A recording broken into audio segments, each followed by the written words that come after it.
Pure. Okay. Welcome to the Coastly Distinct podcast. This is your boy DJ KO. Hey, Jack is in the building. TV from the silk, man. What's happening? And we have a special guest today in the building, all the way from Atlanta, Georgia. We have Miss Kimberly Ford. She's a TV and film expert. She's an HBCU graduate. She's a TED talker, and she's an influencer in the community. Everybody, welcome to the show, Mrs. Kim Ford. Thank you. Hi, Kim. Hi, it's Miss. I'm not married. It's Miss. Okay. I didn't know. I Let me forgot. get that This is straight. 2021. This is a new day and age. Like, she's single. Everybody's Okay. single. So Kim, what's going on? How you doing today? I'm doing great. It's an amazing day in Georgia. We have flipped the Senate. Shout out to So- Joe. See, Shout out to Georgia. All those voting and everyone outside of Georgia that definitely supported. I was making calls. I did lives. I spoke with women for Biden-Harris, Georgia women for Ossoff and Warnock.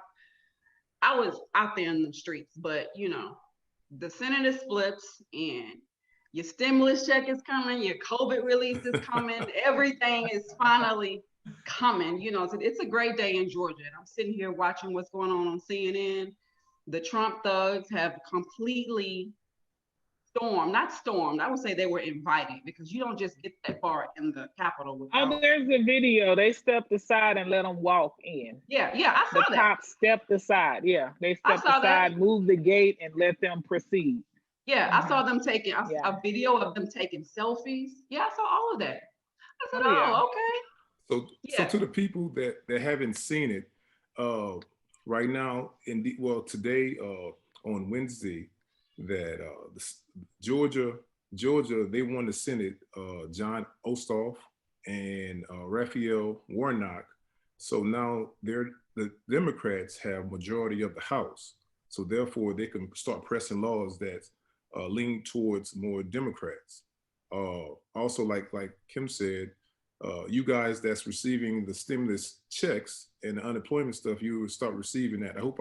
I don't get a stimulus check, but I hope the guys that do receive them, more power to you guys. Also, so much love to Georgia. Shout out to all the people that voted. If you not into the news, if you're not a person that's on social media, this was going on. So now at this present moment, the height of, I ain't gonna say racism, but terrorism, you wanna say that? Domestic terrorism is going on right now in DC. Let's call it what it is. Well, I don't know what it is. You can see. So Kim, before you even got on, we was talking about that. I think, before we get to you, I think that all this stuff is propaganda, man. This stuff is coming up for the transition, for another president, and they need some distractions. And you, a person that's in media all the time, do you feel what I'm saying? I mean, Trump is doing what Trump does. He's a reality star. So he's creating drama for his people. So he wants to distract from the fact that not only did Warnock win, but Ossoff won in the middle of his escapade of drama. Not only that, the elections were going to be officially declared today, whether Pence did his thing or not. He's just doing all of this distractions. That's what the enemy do. I don't know if you go to church or not, but that's what the enemy does when a blessing is coming. I can get my preach on that. The blessing is coming with Warnock and Ossoff and Biden and Harris. But before all that comes, distractions come before the blessings come. So Trump is all distraction. So this whole debacle of tonight, and he said it in his speech. He said, we're going to march to the Capitol. He told them exactly what to do. Okay. It's not a surprise that it took 5 hours for the police to come, for the National Guard to come. There would have been Black people. They would have been there in 1.2 seconds. Right. So, They would have been there 3 days ago. they would have been there waiting. Well, honestly, since November. Wait, when was the election? November what? November 3rd, I think. Yeah, they Third, would yeah, have it's beefed November up 3rd. security then. Right. As they Now, do did in you think? Louisville when they were waiting on the Breonna Taylor verdict, they started bringing in the military. Sure, Yeah, same thing. Same thing. absolutely. But now they're fumbling over how to control the people as if they're clueless, as if this is their first rodeo, as if they just graduated from police academy. Come on. Now, No, do what's you going on? Well, it think? is when they're having to push back against their own privilege. This is. They're not used to Yeah, having to do because that on a public scale. No, not at all. That doesn't happen. yeah, because they're on the same team. Fact. You know, the police and the Trump supporters are on the same team. So you're not gonna go up against your brother's head because it's like No, they on the same team. So because you got to go home and face your mama. You can't fight your brother in the streets and then go home and tell your mama you and your brother were fighting in the streets. You can't do that. It's not on live possible. television, Live So, television, right?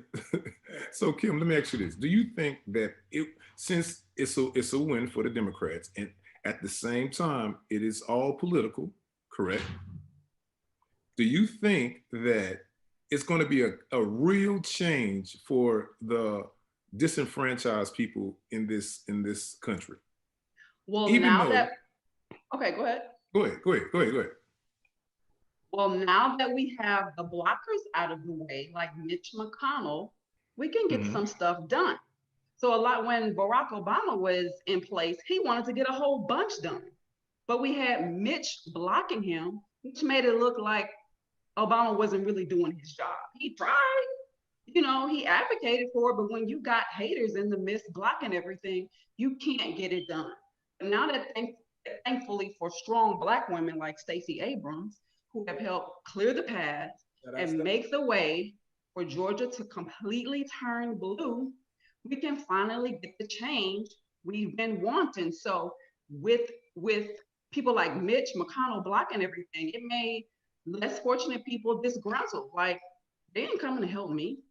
My vote doesn't matter. But God has allowed them to watch the election in November and watch Hmm. the this election for the senators and actually physically watch their count, their voice, their vote matter. It's like, okay, if you don't think your vote matter, I'm going to show you that it matters. And what do we have? We literally have to watch votes being counted. So I don't think it's just, a portion of it may be politics for those that's in it for that. But I Yeah, truly believe the people that I know I voted for in Georgia, they're ready to get the job done. They're not playing politics. They see the people, they see the dead bodies across America. They not just see them, but they actually care. I'll put it that way. So I don't think it's just politics. Those people really want to help people.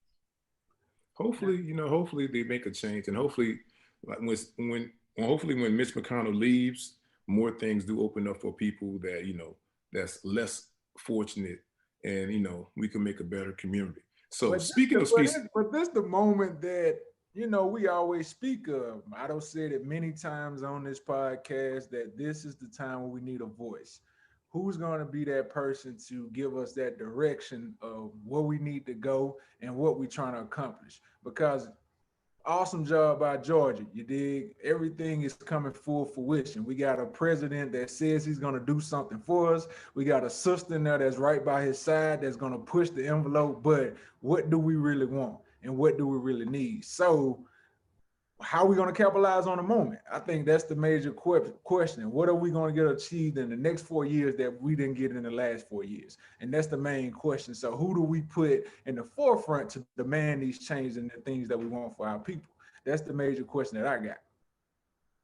that's a big question. Yeah, you're right.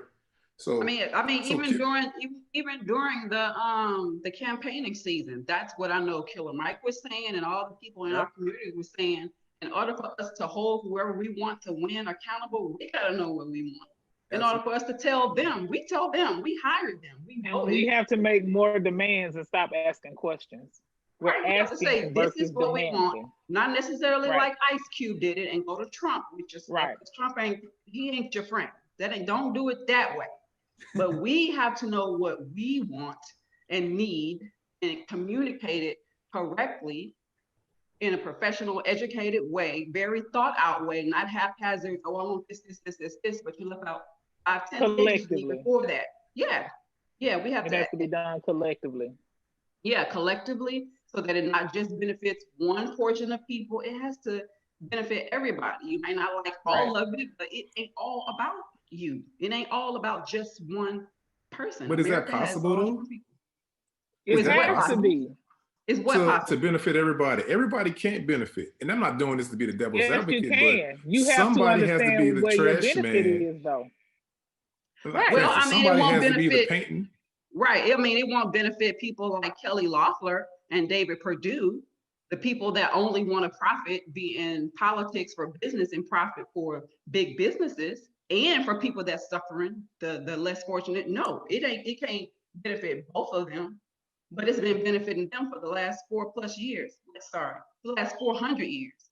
It's been benefiting them. Now we have people in place that knows what underprivileged people need. So we know what we need. Will it all be done in the first year or the first 4 years? No. It didn't the problems didn't get started in 4 years, but it's a darn good start because we know we finally have people who have lived our lives in office. We got somebody from HBCUs in office. We got people of color in office. We have a whole lot more women in office. So now we're going to see better decisions that reflect all of us, not just white men. So how does that feel? As a Black woman that graduated from an HBCU and you see Kamala Harris as the vice president, went to Howard, and Stacey Abrams that graduated from Spelman, and they beautiful, powerful Black women. And also you went to Grambling University. I went to so how does that feel as a Black Keisha woman? Lance Bottoms, mayor of Atlanta, went to FAMU. Yeah. Oh, she went to FAMU. Okay. So you have all these powerful, beautiful Black women in power. How does that make you feel? Oh, it's amazing because when you see yourself, you can be even more. Even me, just watching Kamala Harris taking, receiving her office of vice president, just watching her, just physically seeing that ignited something in me like, oh my God, I could be vice president. I don't want to be vice president. That ain't my role or my desire. But the thought did enter my head. Wow, I could be vice president, So even some little girl that may have been watching it opens up their eyes to say, you know what, this system could work for me, So how do I want to piggyback off that because Atlanta, right? Atlanta is a metropolis of Black excellence from the top to the bottom. You go to ATL, you see all our people winning and shining and being successful. The brother T.I., my favorite rapper, he said, Atlanta is our Wakanda. We had some pushback in the Black community. People didn't like that. But when I look at it that Georgia stepped up and they tipped the scale and y'all been leading the forefront, what's the vibe in Atlanta right now? How the community, how the people feeling about what y'all did today and continue to do for the Black people in America? Oh, Atlanta is popping right now. Atlanta is people in Atlanta. Now, I'm originally from Louisiana. Don't get it twisted. I'm with the Who Dat Shout Nation out Louisiana. all day. I'm with the Who Dat Nation. However, there it is. Right, you know what I'm saying? However, I've been a resident of Georgia for 20-something years. And Georgia has always had this pride about itself, from Martin Luther King all the way up to today. But today, especially, it brings all of that into perspective. All the work that Martin Luther King did, C.T. Vivian did, John Lewis did, everybody that fought, and it just brought it all home today. So even on the radio, Greg Street is bumping, the song with Ludacris, Georgia, that played in the movie ATL, Georgia. I can't sing, but that song. But Georgia is on one right now because everybody got involved, from the sororities to the fraternities to the churches, all the organizations. We came together and said, you know what, we're going to do this. So Georgia is lit and on 10 right now. So the beautiful thing what is, do you guys think? I want to ask a question. What do you think that momentum, that feeling, that energy, that love, that unification that's flowing through Georgia, how do we cross state lines? How do we keep that going, you think? What do you think needs to happen within communities, within each of us, within local leaders, statewide leaders? What needs to happen? What do you think is like the first thing that could happen to keep it going?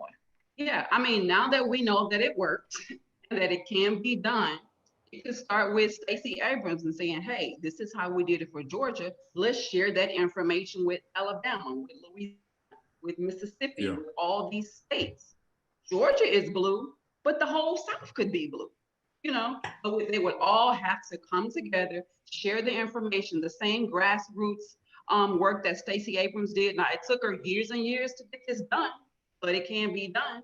Share that same blueprint and information. Of course, some cities, some states may be different from others because it worked according to how Georgia works. Of course, the population of Georgia may be totally different than, you know, Mississippi or something. There's a whole lot of Black people in Atlanta, but it's a whole lot outside of Atlanta that are not, a whole lot. So I would say that she could share that blueprint, do something similar that works for them, and they would just have to get to work. The people in that state need to get to work, grassroots. Don't wait on nobody. Don't wait on no funding. Do it yourself. You know how we do. We've been doing this all our lives. We figure it out and get it and just get it done and watch the fruit just happen when you do the work.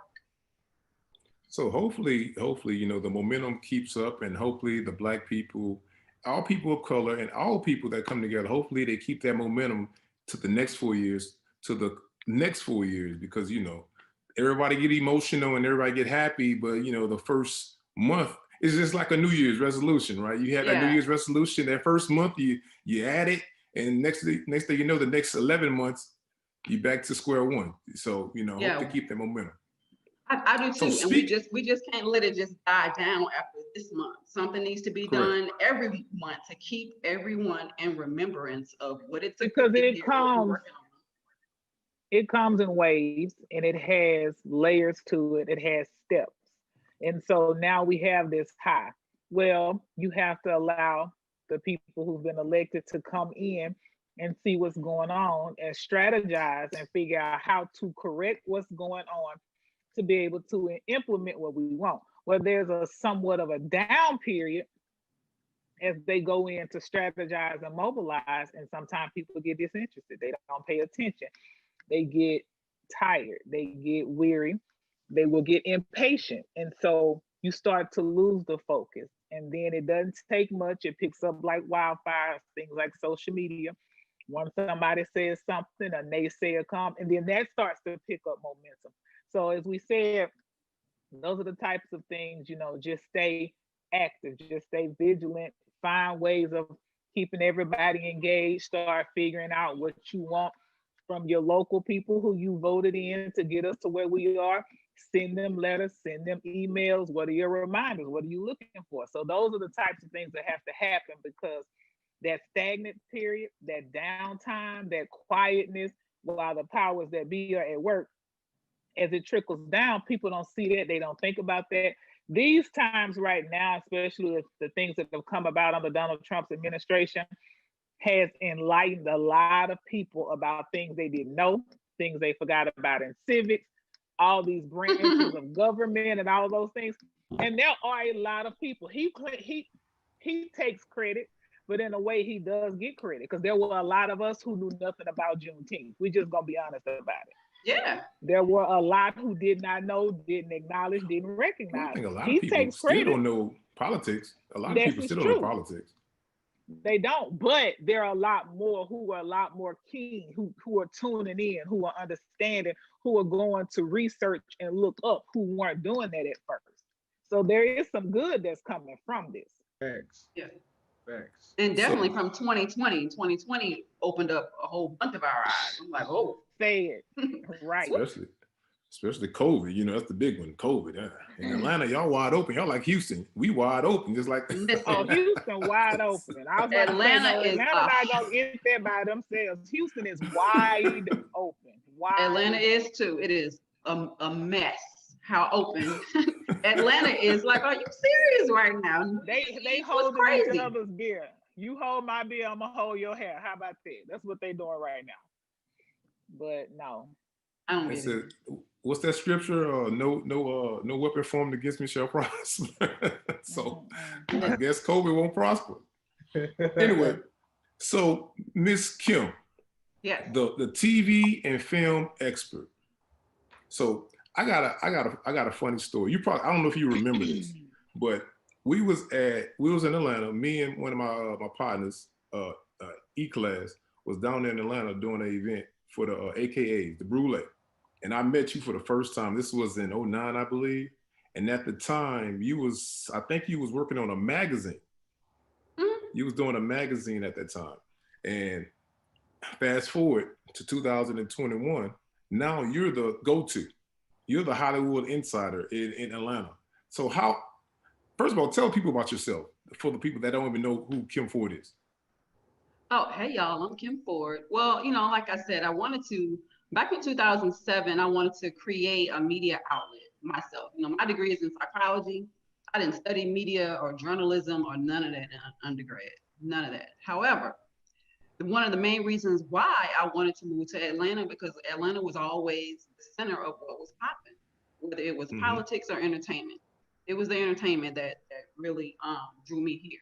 I didn't know exactly what I wanted to do when I moved here, but I knew whatever it was going to happen in Atlanta. So I moved here, and it proved to be correct.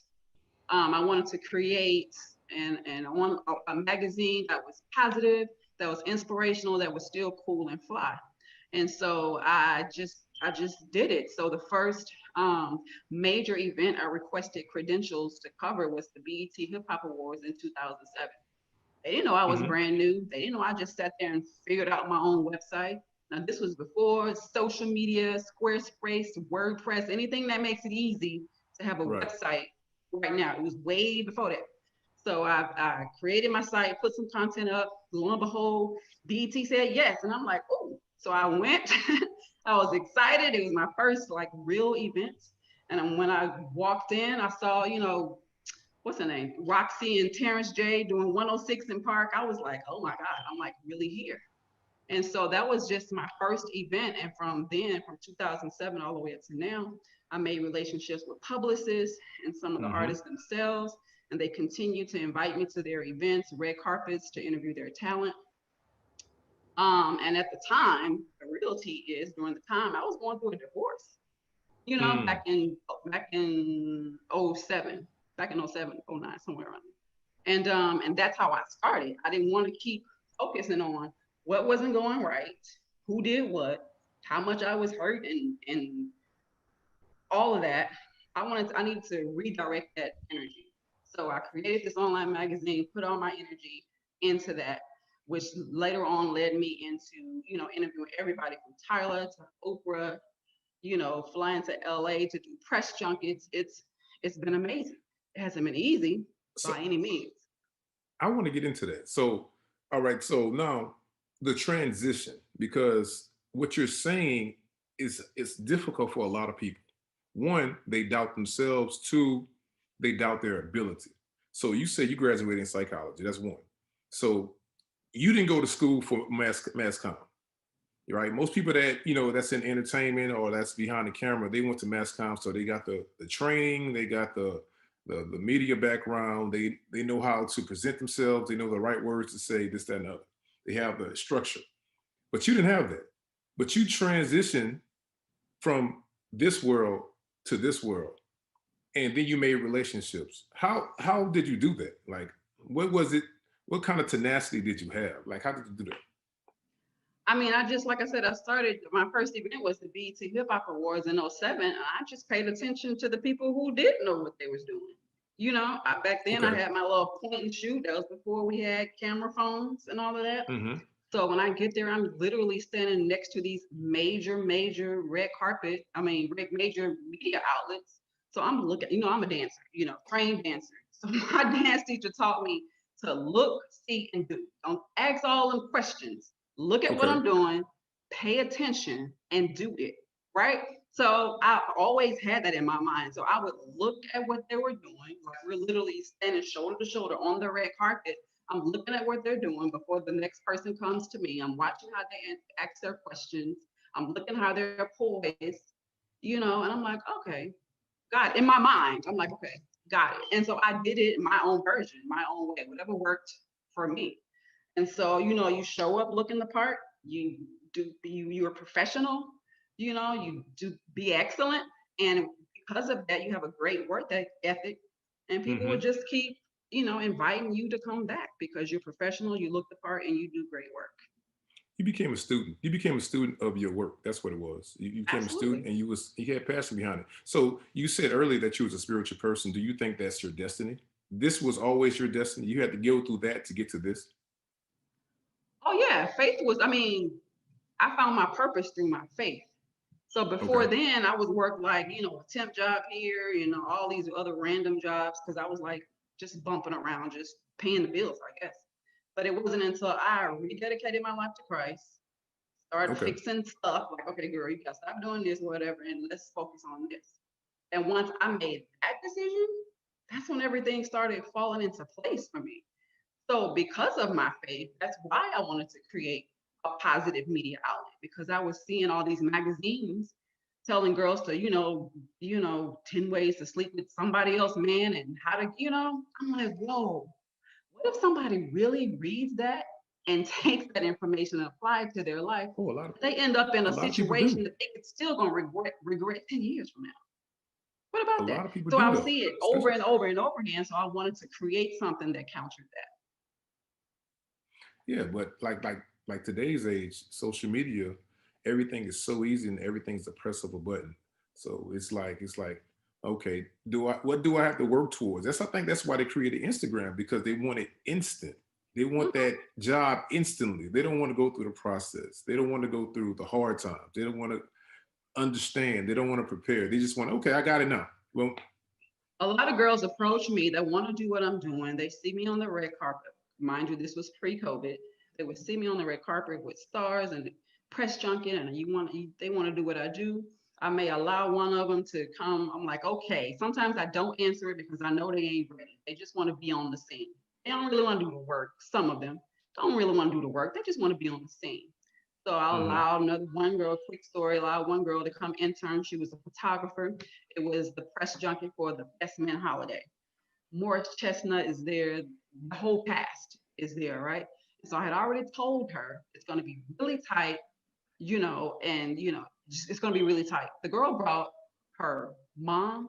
She brought her dad. They're like in their 60s or something.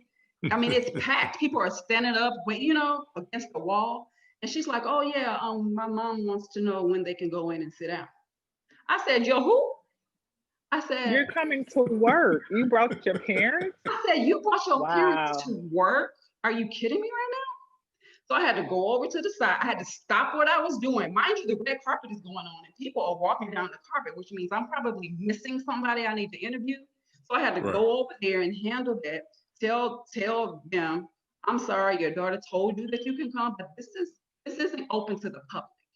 This is closed. I'm so sorry, you're gonna have to leave. Oh, it was hot. Not at me, but at her. They was hot, livid. That was the last time I allowed her to work for me. But sometimes I just learned some people can't handle that part. Maybe they can. This person only needs to handle the behind the computer stuff. Not coming out with me yet out there, right? You're just gonna do the behind the scenes stuff. So yeah, sometimes they want to be on the scene quick. They want to do it. I had another girl. She wanted to come with me. She helped me. She taking more selfies than stars than helping me. I'm like looking at her like, you're supposed to be helping me, and you keep jumping in pictures. So that's why I said some of them, they just want to be on the scene. I'm not going to say everybody, because I'm sure there's somebody out there that really wants to do the work. The work doesn't start until it's time to edit, until it's time to do all the stuff that ain't pretty and sexy, right? Until all the photos are taken when you're tired and you're hungry, but you still got to wait on this person that still ain't hit the red carpet because they 2 hours late for the carpet, but we got to get this interview. But it's almost midnight, that type of work. They don't want that. They just want to be on the scene quickly. And that's how you really root out the people who want it and the people that just want to be cute, So speaking of preparation, like when you have a big star, because I know you're a fan of some of these people that you interview. And sometimes being a fan, it interferes with that question, because sometimes you might have the questions already in your mind, memorized, and you meet this person for the first time. You just want to say, I love you. Can I have a hug? Yes. And you forget all your questions, right? Yes. So how do you prepare for that? Like how do you prepare for like an Oprah? because that's like hard to get next to, or Beyonce or Kevin Hart, something like that. Yeah. Yeah, I've interviewed Kevin. Well, here's the thing. I interviewed Kevin Hart. I knew he was going to be there, so I was prepared. Inside, I'm like, but on the outside, I'm poised. I'm answering my questions and I'm getting through it. However, when I saw Beyonce and when I saw Oprah, I didn't know I was going to see them at this particular event. I saw Oprah twice. Once was at Essence Fest. I literally ran into her, like physically, like boom, because I was going to an own event. Usually Oprah's not there. It's people. It was when Queen Sugar was first debuting. It was a launch party for Queen Sugar at Essence Fest. So the press was going, and I was looking up for the address, walking down some street, and I looked up, and as soon as I looked to see if I was at the right address, I looked down, and Oprah's literally like, I'm like, hi, Oprah. So that was just a quick hi. And then I saw her again at the grand opening of Tyler Perry's Studios. So I was able, because I saw her, and that was the best night of my life. I'll just put it that way. So I was able to do that, and that's where I saw Beyonce as well. And I definitely had that moment when I saw Beyonce. I'm like, she literally walked in front of me, and I'm like, it looked like, it's like, yep, that sure is. So I've definitely learned how to. It just goes back to what I learned when I very first started. When I started the first time, stay professional, stay composed, do the work, and freak out later. I had to learn how to master it. Like, you got to figure it out. Otherwise, if you do that, you will not get another interview because it comes across as unprofessional. So let me ask you this. I saw that you did a TED Talk. Most people do a TED Talk. They're like subject matter experts in their field. So, and that's like a lot of eyes. That's like 146 million people watching, right? So you got to be like on point. How did you handle that? Like with that pressure, how did you handle that? Did you like, okay, it's TED Talk. This is really TED Talk. Yeah, I was extremely excited. However, because my talk was called It's Never Too Late, and it was basically my story and me encouraging people, I wasn't, because I lived it. It was because it was me, and I lived it, and I knew it. The thing is, I totally went off the top of my head when I did that. Most people don't know that, but I did, because I was so busy the week of, with those days leading up to it. All I had time to do was like maybe create the slides like several days before, turn it in. But after that, it was back to back to back to back events. And then I'm a mom, and then all this other stuff. I didn't have a second to sit down and really, really massage and, my talk. But I just had to go off the top of my head. So what you see at the TED Talk is me just really looking at the slide and going forward, just freestyle. But I lived it, so I knew it. I knew I was passionate about it. I knew I wanted to tell people it's never too late. I knew I wanted to tell people it's never too late for your dreams. It's never too late for love. It's never too late for God. And I really wanted to show them, not tell them that. I really wanted to show them that they could do it too. And after it was over, I got so many testimonials, so many people saying, thank you. I really need to hear that. Because sometimes people just need to hear, you know what? It still ain't too late to do that. I don't care who told you you're not good enough, too young, too old, too broke, or whatever. No, go get it.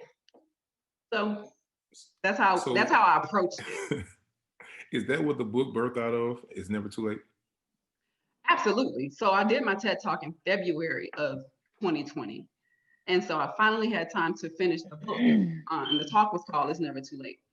So then COVID happened. I said, you know what? I have time to actually finally finish this book. So I finished it. And so now the book is called It's Never Too Late. I released it just last month in December 2020. So it's called It's Never Too Late, the ultimate guide to make an epic comeback after a setback. My setback was divorce and some other things after that. The main thing that triggered it was the divorce. Because when you do a divorce, mind you, this was back in 07, 09, between 07 and 09, and you have 2 kids, that's a lot of pressure going from having, someone, the head of the household in the house, to now it's just you, and it's on you, and you. And you got to figure it out. So I said, if I ever make it out of this, or when I make it out of this, I want to make sure another woman has the tools, the confidence, the information, everything to get out of that situation real quick. So I wrote the book, it talks about, forgiving yourself, because sometimes you can forgive everybody but yourself. And Yeah. sometimes you're held back from doing things you always wanted to do because you still holding on to what you did, but I knew better. But so what?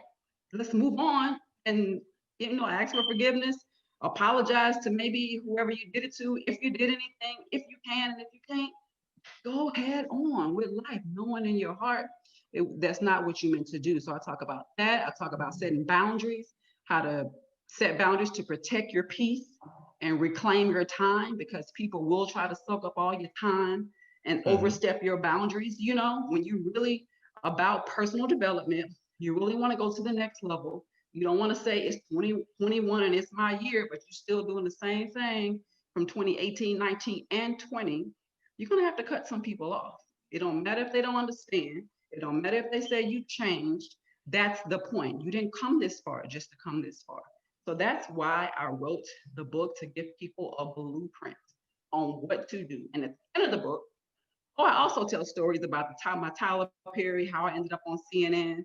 I have photos. I tell all of that as my backstory of, it's not just me telling the reader what to do.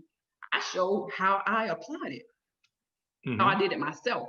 So if a person has financial issues, at the end of the book, I interview like a financial specialist. If someone's setback is they're overweight, I interviewed a fitness person, a holistic doctor, like whatever their answers, their problem is, I can guarantee you the answer, at least to get started, Is in that book. is in the book.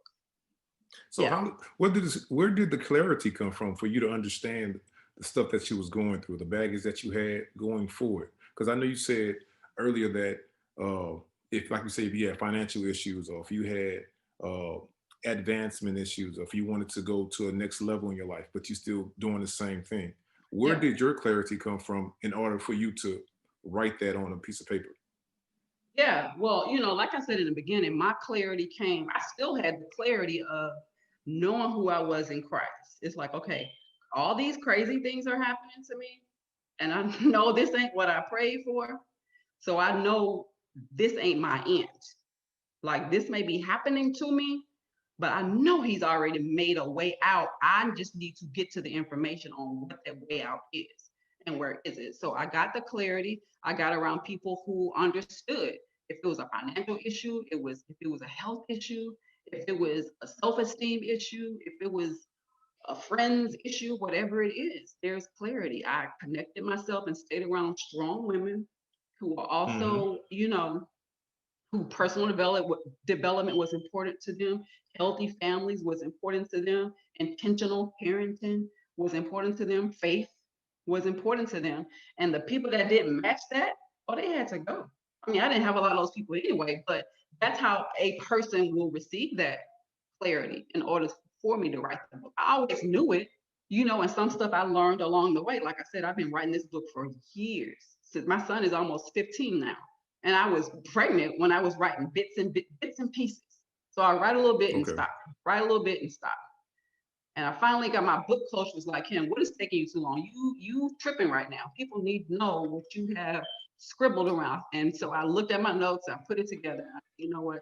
I think my book is finished at this point. So Well, I think COVID was a blessing and a curse for some people. I think COVID was, unfortunate. Some people lost their lives, but I think the people who had some type of ambition and some type of dream, and that gave them some time to sit down, and start calculating what they wanted to do and just do it. You can't wait on nothing. You can't wait on no money. You just can't wait. You just got to do it. And it seems like that's what you did. A lot of times it's fight or flight. It's some people it's survival of the fittest. So a lot of people tapped into their talents. A lot of people tapped into hobbies. A lot of people found new hobbies. They found ways to survive in whatever their faith is, their higher power, whatever. It aligned to allow them to be fruitful. It allowed them to be successful in that. I've come across a lot of people who started businesses and things like that, and happenstance. It was like I needed to do something, and it's almost like the world was the oyster, I guess you could say, because everybody was pretty much sitting down and sitting still. So it gave a captive audience in a lot of places. People were just sitting around eating. So people with eateries and restaurants and cooking skills and things like that, they capitalized. People with online businesses, things like Etsy, starting online businesses, things to do when you're bored. I can only imagine how much stock or things went up for Crayola with kids and people doing sidewalk chalk and paintings and just getting involved with their kids. I started a garden. You couldn't find seeds and certain things on the shelf or things like that. So it was just like, as bad as COVID was, as you say, there was some blessing. There was some gain for a lot of people Mm-hmm. in there. They got to spend time with family and um, nurture those core values and those family values, and just learn things about themselves and their spouses and their family that they may not have had that downtime to do. So it wasn't just all bad. It gave you an opportunity to tap into you and tap into some resources in your lifeline and your villages. So there was some positive, I feel, to come out of it. Absolutely. I agree. Number one thing for me, it made you be real with yourself. You ain't have no more Right. excuses. A lot of people, when you working 9 to 5, whatever you do, 9 to 5, you say, I can't go to the gym. Oh, your ass got time now. Or I can't start this business. You got time now. I can't read a book. Well, you have time now. So you had to look yourself in the mirror and had to say, I may be the problem. All these circumstances, all these shortcomings, I may be the problem. What I'm gonna do with it? I'm gonna find purpose, or I'm gonna continue to be a walking zombie, I like to say, and get left behind. So it did some good. It did some bad, but it did some good things too. Right. So Kim, Right. it's a three-way question. My last question for you, all right? Inspiration, mentorship, and therapy. Do you believe in all three? And if so, how do you practice those? Inspiration, and what was the other two? Mentorship and therapy. Mm. Oh yeah, all three are important. Um, Inspiration is important. I mean, inspiration comes in different ways. For me, it's the word. That's my inspiration. That's my compass. That's what I use to decide if something is right or wrong, black or white, whatever is in between. I just let the Holy Spirit lead me. So yeah, very important. Mentorship, absolutely. Nobody gets to the top alone. I don't care That's right. who tell you they self-made. Nah, you're not. You're you not. know, you learn something from somebody, and somebody who did it well. So mentorship is a must. And people who say they don't need mentorship or refuse to invest in themselves to get mentorship, I ain't rocking with them, because it's some blind spots that they have that they don't know they have. It's going to end up take them to a bad place. So mentorship, absolutely. But the people you get mentored by, make sure they got receipts though. Don't just find them on That's right. Instagram. Some credentials, Don't, right? Some yeah, credentials, right? make sure you ain't just find them on Instagram and say, oh yeah, they cute, they look good. And the Instagram is, the aesthetics is just perfect. So yeah, mentor me. Now make sure they got some receipts and really know what they're talking about in whatever you're getting mentored in, whether it's money, business, spent, whatever it Right. is. Make sure they solid. And therapy, I would say yes. I don't have a therapist, but I think it's absolutely important, because sometimes you need someone to bounce things off of. And if you really want to get to the root of why am I this way? Why do I get angry every time this happens? Why do I always yell and curse? And why do I always think, oh, she's prettier than me, or she's better than me? Why Mm-hmm. you think that's this? Where that come from? That came from somewhere. So it's important to get to the root of that so you can finally get to where you're supposed to be. That's beautiful. That's beautiful. So Kim, if I wanted to get the book, order the book, where could I go to get the book? Yes, you can go to Amazon.com and type in Kim Ford, type in the name of the book. It's never too late. Or you can just go to my website, IamKimFord.com, and click the link and it'll take you right there. It's a pink book with me doing like this. Now, is that your handle also? I am Kim Ford. Kim Ford. Yes, all my social media is I am Kim Ford, like Tom Ford, but Kim Ford. I am Kim Ford, and I'm mostly on Instagram. You can hit me on Twitter or Okay. Facebook. I'll probably see it eventually, but I'm mostly on Instagram. Cool, cool. Kim, I appreciate you. Look, taking out your busy day, because I know tomorrow you probably got Michelle Obama on your agenda, and you got So look, I am glued to CNN like this. When I tell you I am eating up every minute, like, okay, what's going on now? What? Listen, Georgia and CNN. That's like my mode. In addition to promoting my book and doing stuff like this podcast and talking about women's conferences in March that I got to do, but yeah. But as soon as we get off of this, I'm going back to CNN to see what's going to happen now. Make sure you guys go to I am Kim Ford. I'm gonna tune into the podcast and check it out, because I know you got some interesting guests, because that's what you do. Well, I haven't launched my podcast yet, but it's coming. Okay. Okay. But it's coming. All right, cool. So everybody, I'm glad you zoomed in. Everybody, I'm glad you viewed in. This is the Culturally Distinct Podcast with Kim Ford. I am DJ KO. Hey, Jack is in the building. TV from the Silk, Mississippi. What's happening?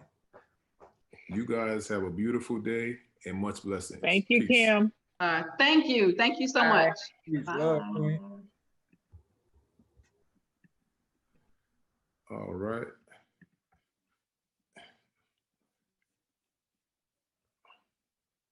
Where's my